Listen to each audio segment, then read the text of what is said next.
ngerasa kayak demotivated gitu loh, kayak aku nggak pengen ngapa-ngapain. Ini mungkin sangat relate ya dengan banyak teman-teman, dan bener banget tadi aku sendiri pun pernah mengalaminya kayak gitu.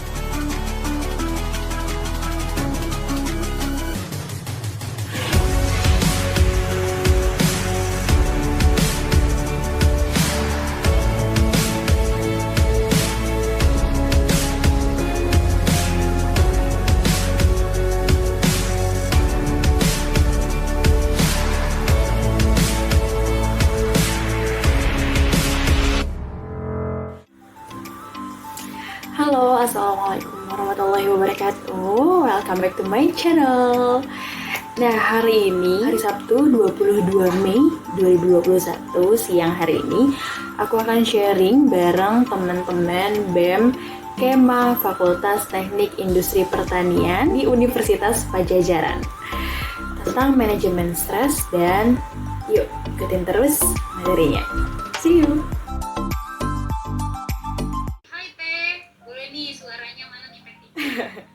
Halo, Uca.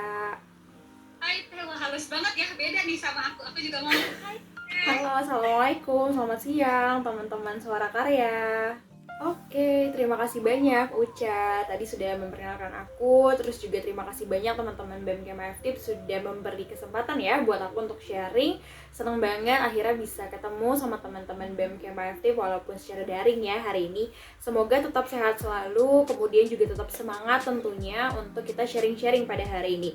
Langsung aja, aku hari ini akan sharing tentang manajemen stres dan stress copingnya, yang mungkin beberapanya akan kita contoh atau kita praktekkan bareng gitu ya, sekilas atau sedikit. How to deal with stress. Oke, nah ini adalah pokok bahasan kita hari ini. Oke, stres. Jadi stres ini sebenarnya adalah suatu tanggapan atau respon seseorang, kita, baik secara fisik ataupun mental, terhadap stresor psikososial yang merupakan perubahan kondisi yang membutuhkan penyesuaian. Adanya ketidakmampuan, adanya ketidakseimbangan dalam menanggapi, dalam merespons suatu kondisi yang kita sedang alami.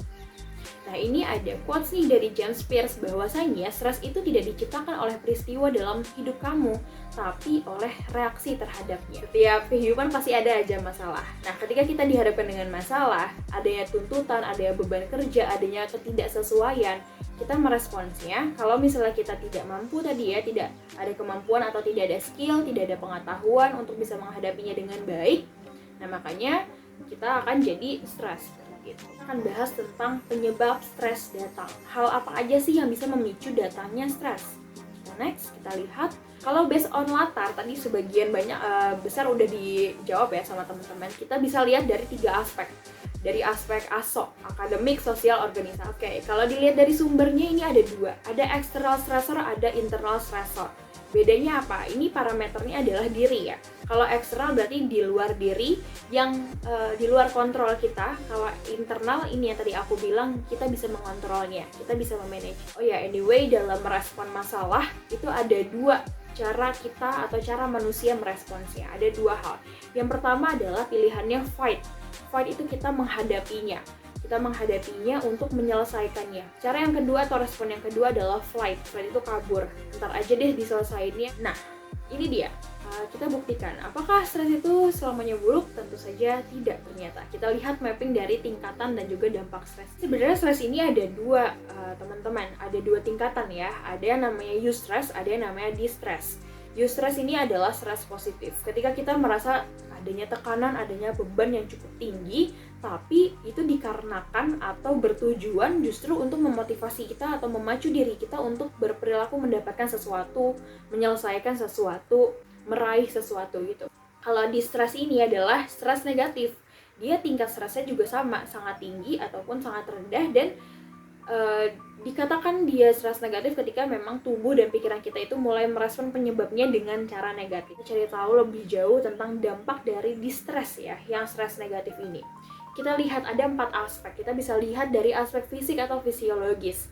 Kemudian juga secara emosional tadi. Kemudian yang ketiga adalah intelektual, dari segi intelektual ataupun kognitif. Kemudian kita bisa lihat juga dari aspek interpersonal. Tadi setelah tahu ya tentang definisinya, tentang penyebab-penyebabnya apa, kemudian dampak-dampaknya, tingkatannya dan dampak-dampaknya seperti apa, kita jadi harusnya aware gitu ya, bahwasanya untuk bisa produktif, untuk bisa bermanfaat, untuk bisa menjalankan kehidupan dengan baik dan lancar, tentunya kita harus menghindari yang namanya stres. Setiap orang pasti pengen baik-baik saja gitu ya.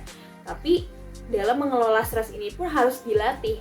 Harus ada keinginan dan kemauan dari diri kita untuk bisa mengontrol diri, untuk bisa memanage apa yang kita rasakan dan kita pikirkan. Manajemen stres adalah kemampuan dalam menggunakan sumber daya yang dengan efektif gitu ya. Apa yang kita punya, skillnya, pikiran kita, perasaan kita dalam mengatasi ketidakseimbangan atau gangguan mental dan juga emosional yang timbul ketika kita menanggapi atau merespon sesuatu. Tujuannya apa sih untuk bisa memanage stres ini? Dalam manajemen stres ini, menurut Stephen K. Robbins gitu, ada 2 pendekatannya. Selanjutnya ini adalah langkah manajemen stres. Nah, ini mungkin sekilas saja ya tentang teknik manajemen stres. Oke, pas sekali waktunya sudah habis dan juga sudah berada di halaman terakhir di sesi pertama. Pertanyaannya adalah, ada lembaga nggak sih gitu ya untuk kita bisa konsul atau sekedar sharing-sharing gitu ya? Halo Jessica, halo Teh Uca. Hai. Halo. Bertanya, aku gak tahu sih ini bagian maksudnya ini masuknya stres atau enggak, tapi waktu itu aku tuh pernah ngerasa kayak demotivated gitu loh, kayak aku nggak pengen ngapa-ngapain, tapi aku juga satu sisi nggak bisa ninggalin tanggung jawab aku sebagai kepala departemen. Nah, aku nggak tahu mungkin ketika pernah melakukan hal itu juga atau gimana, dan aku nggak tahu apakah itu hal yang wajar apa enggak, karena aku menganggap itu sebuah hal yang gak wajar aja gitu dialami sama aku pada saat itu karena lagi hektik-hektiknya banget. Nah, tips kalau misalkan kita benar-benar lagi demotivated gitu, kira-kira harus ngapain dan gimana caranya dengan perasaan seperti itu. Ini mungkin sangat relate ya dengan banyak teman-teman, dan bener banget tadi aku sendiri pun pernah mengalaminya kayak gitu. Karena itu suatu hal yang wajar ketika kita merasa demotivated atau demotivasi. Itu tuh salah satu indikasi ketika kita stres juga gitu ya. Mungkin ada sesuatu hal yang salah, mungkin ada sesuatu hal yang memang kita butuh jeda kayak gitu. Kalau misalnya pertanyaannya wajar atau enggak, pertama pasti wajar. Setiap orang wajar untuk mengalami sedih, mengalami down, mengalami demotivasi. Kemudian untuk pertanyaan yang kedua gitu ya, gimana sih tips and triknya gitu ya? Ketika kita mengalami hal tersebut, nah disinilah fungsinya sebagai organisasi di upgrading ini ya, khususnya adanya saling keterbukaan dan adanya saling kepercayaan. Aku jawab dari perspektif ketika dalam organisasi. Jadi mungkin teman-teman bisa saling sharing, bisa saling terbuka dan juga percaya, karena itu akan jadi fondasi utama ketika kalian mengalami hal-hal yang tidak kalian inginkan. Salah satunya ketika kalian mengalami demot. 2, 3, 4, stop. 2, 3, 4, 5, 6, 7